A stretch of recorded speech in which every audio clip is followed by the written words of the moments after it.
Deutsch lernen durch Hören.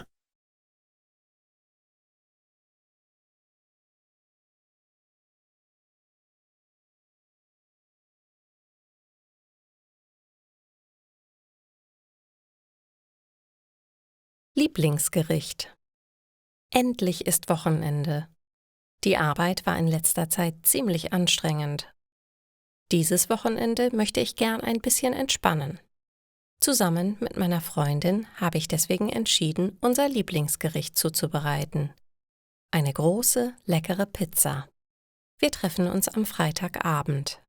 Meine Freundin hat extra eine Flasche Wein mitgebracht. Doch zuerst muss die Pizza gebacken werden. Ich kümmere mich als erstes um den Teig. Ich bestreiche ihn mit einer leckeren Tomatensoße. Die haben wir selbst gemacht. Dann kommen die restlichen Zutaten dran.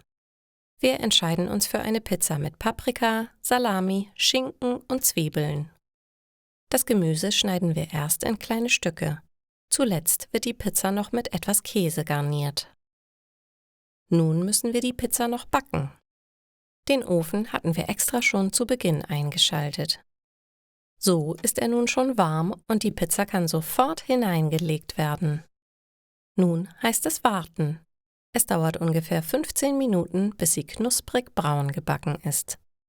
Das duftet schon richtig lecker. Während wir warten, decken wir bereits den Tisch. Dann ist es endlich soweit. Die Pizza ist fertig. Ich hole sie schnell aus dem Ofen und schneide sie in kleine Stücke. Meine Freundin kümmert sich in der Zwischenzeit um den Wein.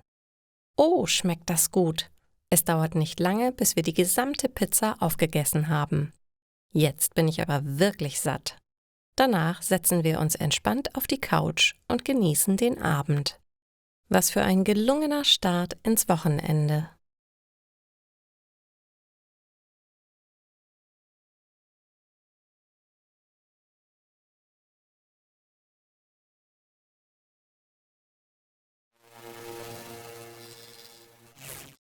Deutsch lernen durch Hören.